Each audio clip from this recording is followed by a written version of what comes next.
Hi everyone, good morning. এখন বাজে 7:30। এখন আছি আমি মোটা মহাদেব মন্দিরে।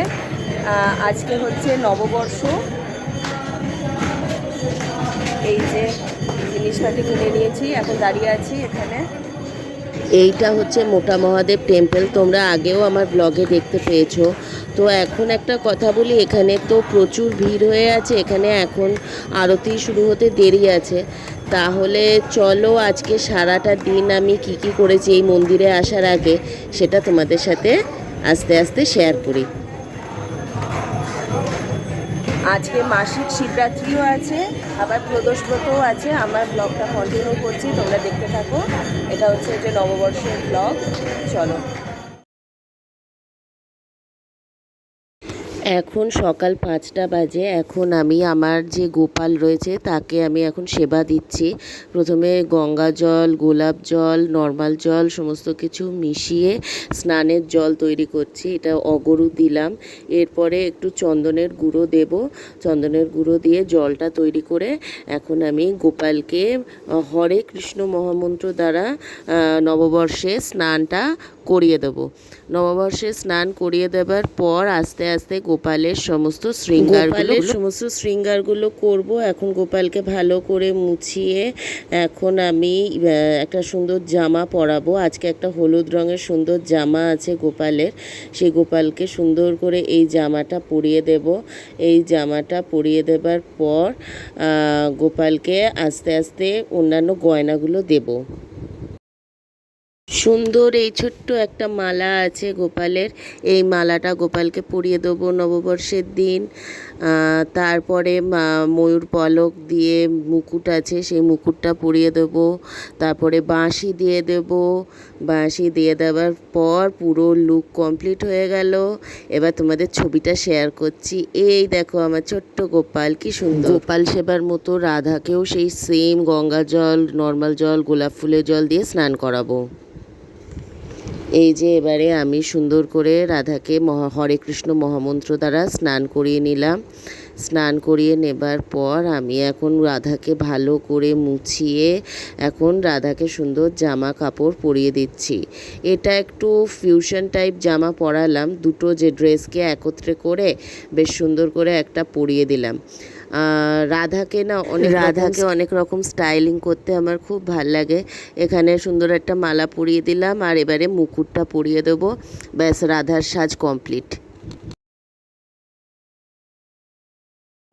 রাধা আর গোপালকে আমি জায়গায় বসিয়ে দিয়েছি। এবারে আস্তে আস্তে মালা দিয়ে সাজিয়ে দিচ্ছি। ফুলের মালা কিনে এনেছি, সেই ফুলের মালা দিয়ে সুন্দর করে নববর্ষে এবার সাজিয়ে নেব, দুজনকেই সাজিয়ে নেব। এবং তারপরে এখানে তুলসী পাতা দিয়ে নারায়ণের সেবা দেব। তারপরে আমি এখানে এত তাড়াতাড়ির সাথে সমস্ত কাজ করেছি সেদিনকে। নববর্ষের দিন ওনাদেরকে আমি সাবুর পায়েস খেতে দিয়েছিলাম। তো এই যে সাবুর পায়েস রেডি করে রেখেছি, এই সাবুর পায়েসটা দিয়ে দিলাম ঠাকুরকে। এই যে তুলসী পাতা দিয়ে খাবারটা নিবেদন করে দিলাম। এই হলো সকালবেলার পুজো করেছিলাম। এরপরে সোজা চলে যাব হচ্ছে আহিরিটোলা মোটা বাবা মন্দির। এই হচ্ছে রাধাকৃষ্ণ। এই এখন চলে এসেছি মোটা বাবা টেম্পেলে। এখন তো মানে মন্দিরের দরজা খুলে দিয়েছে। এই যে এখানে আছি, সমস্ত কাজ চলছে। এখন ঠাকুরকে পুজো করার আগে সমস্ত গোছানো চলছে। তো যাই হোক, এই একটু পরেই পুজো আরম্ভ হবে। ঠাকুরমশাই এখন আবার একটা মোটা বাবার ছবি নিচ্ছে। মানে কি যে আর বলবো, যে দেখো এখানে সমস্ত আমি ক্যামেরাটা কোথায় রাখবো আমি ঠিক বুঝতে পারছি না, সেই জন্য এরকম করছে। আচ্ছা, ভিড় মন্দিরের মধ্যে চিন্তা করতে পারবে না। এই যাই হোক, একটা জায়গা বার করলাম, সে এখানে এসে আমি রয়েছি। এই যে সামনে যে টাক মাথা লোকটা দাঁড়িয়ে আছে, ও নড়বেও না, ও কিছু করছেও না, ও ঘ্যাটের মতন দাঁড়িয়ে আছে, একটা ঘটের মতন। কি আর বলবো। তো চলো এখন পুজোটা দেখি, তোমরা দেখতে থাকো। মানুষের জীবনে যেমন কয়েকটা কাঁটা থাকে না, সেমনি আমি যখনই মোটা বাবা মন্দিরে যাই তখন এই টেকো লোকটা না আমার সামনে এসে দাঁড়িয়ে থাকে। ওর টাক মাথাটা দেখায়, ওর টাক মাথাটার মধ্যে তো কোনো বুদ্ধিও নেই, কিছুও নেই। ও ঠিক ওখানটাতে দাঁড়িয়ে থাকবে আর আমাকে আমার ছবি তুলতে করবে, হাত দিয়ে ধরে দাঁড়িয়ে থাকছে। কি যে গাধা, মানে কি বলবো, মানে কয়েকটা থাকে। এই এর তো মানে পুজো আরম্ভ হলো, মানে এত জনের কথাতে একটু উনি সরলেন, আমাদের একটু জায়গা দিলেন মোটা বাবাকে দেখার জন্য, নালে নিজে ওইখানটাতে মানে পুরো হাত দিয়ে ধরে দাঁড়িয়েছিলেন। আবার নিজের মোবাইল বার করছে, একটা করে করে ছবি তুলছে, কী যে ছবি তুলছে, পুরোটা ছবি নাও তুলেও ক্লিক করছে, সরিয়ে দিচ্ছে, কিন্তু কিছুতেই আমাদের কাউকে ওখানে দাঁড়াতে দিচ্ছে না, মানে এতটাই উনি কি বলবো। যাই হোক, এখন ঠাকুরের পুজোটা শুরু হয়েছে, বছরের প্রথম দিনের পুজো শুরু হয়ে গেছে। এখন পুজো হবে, তোমাদের সাথে আরতিটাও শেয়ার করছি।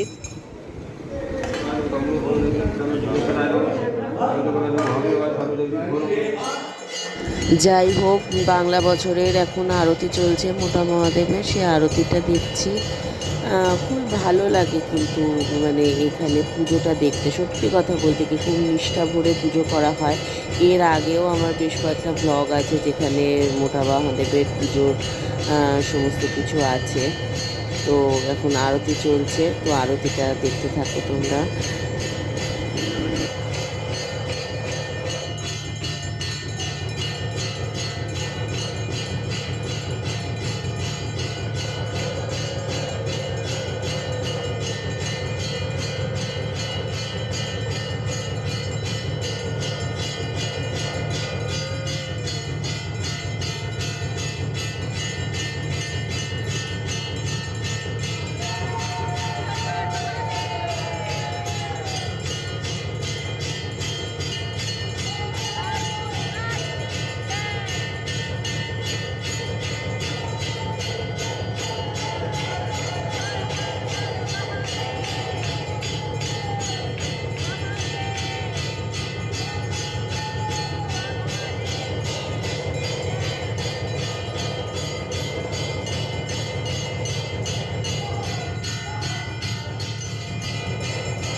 এখন তো চামর দিয়ে বাবার আরতি চলছে। তো এইটা হচ্ছে যে এই পর্যন্তই আমি এই মন্দিরে শ্যুট করতে পেরেছিলাম। তারপরে পুজো দিতে যাওয়ার সময় কোনো ভিডিও শ্যুট করতে পারিনি, কারণ অনেক ভিড় ছিল। তো এরপরে আমি চলে আসলাম হচ্ছে ভূতনাথ বাবা মন্দিরে। এই ভূতনাথ বাবার মন্দিরের এই যে ব্লগ করছি আমি এখানটাতে দাঁড়িয়ে, একটা জায়গায় দাঁড়িয়ে ব্লগ করছি। এখানে এই যে নন্দী মহারাজ রয়েছেন ওদিকে, এই যে আমি এখানে পুজো দেওয়া হয়ে গেছে, এবারে আমি চলে যাব বাড়িতে গিয়ে এখন আমার অনেক কাজ আছে, বুঝলে। হ্যালো বন্ধুরা, তো তখন আমি ছিলাম হচ্ছে ইয়েতে ভূতনাথ টেম্পল আইরিটোলাতে ছিলাম। তো আমি অনেকক্ষণ বাড়িতে চলে এসেছি, তোমাদের সাথে শেয়ার করতে পারিনি। আজকে আমি 5 জনকে খাইয়েছি নববর্ষের জন্য। আজকে তো অনেক আগে চলে গেছিলাম।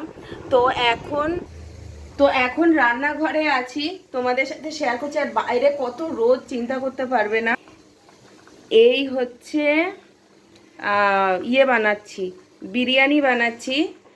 ভাপে বসিয়ে রেখেছিলাম, আজকে বিরিয়ানি হচ্ছে বাড়িতে।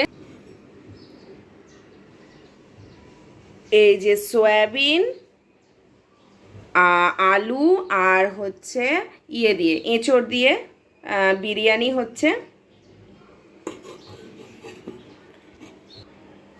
আজকে কিসের জন্য হচ্ছে এটা, যে এক নম্বর তো হচ্ছে যে ইয়ের জন্য, নববর্ষ আজকে বাংলার, তার জন্য হচ্ছে। আর আজকে আছে হচ্ছে মাসিক শিবরাত্রি, মানে বৈশাখের প্রথম দিনই হচ্ছে মাসিক শিবরাত্রি আর প্রদোষ ব্রত, এই দুটো একসাথে পড়ে গিয়েছে। তার জন্য এখন এটা বানালাম। এটা সম্পূর্ণ নিরামিষ উপায়ে বানিয়েছি।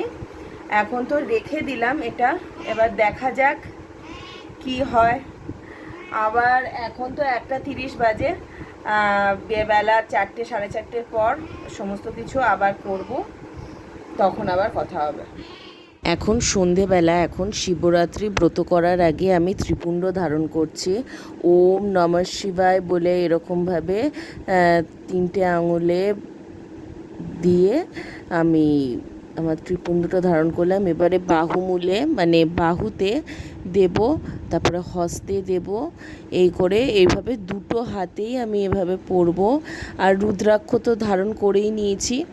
তো চলো ত্রিপুণ্ডটা করে নিয়ে তোমাদের সাথে আবার আসছি। আজকে পয়লা বৈশাখ আর তারপরে মাসিক শিবরাত্রি, তাই জন্য শিব ঠাকুরের উদ্দেশ্যে আমি একটু চালের পায়েস বানিয়েছিলাম, সেই পায়েসটা এখন ঢেলে নিচ্ছি। মানে সুন্দর করে সাজিয়ে নেব আর কি শিব ঠাকুরের উদ্দেশ্যে।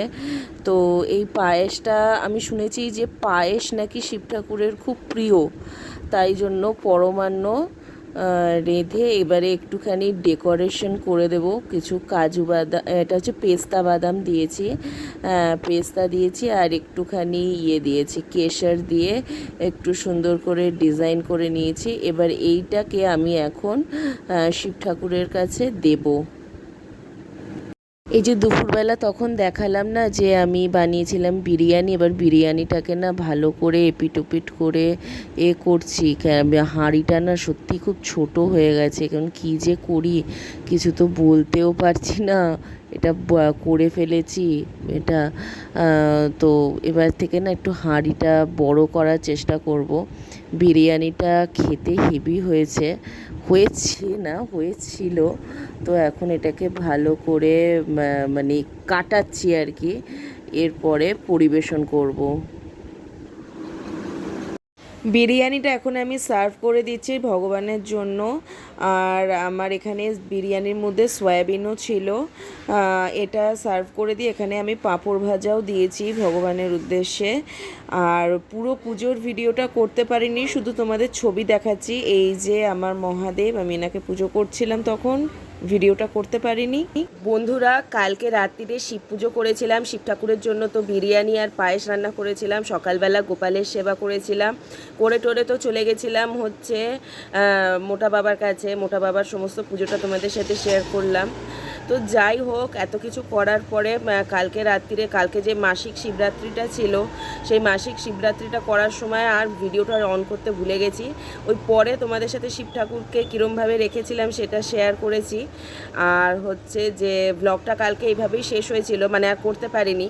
তো আজকে হচ্ছে 2রা বৈশাখ। আজকে আমি ব্লগটা, এখন অনেক সকাল, এখন 6টা মতো বাজে। এখন আমি আমাদের এই পুরনো ব্লগটা, কালকের ব্লগটা শেষ করছি। সবাই ভালো থেকো, সুস্থ থেকো, আমার চ্যানেলটার পাশে থেকো। হ্যাঁ, একটু হয়তো খাপছাড়া হয়ে যাবে, কিছু করার নেই। এতগুলো কাজ একা হাতে সামলেছি। সবাই ভালো থেকো, সুস্থ থেকো, টাটা।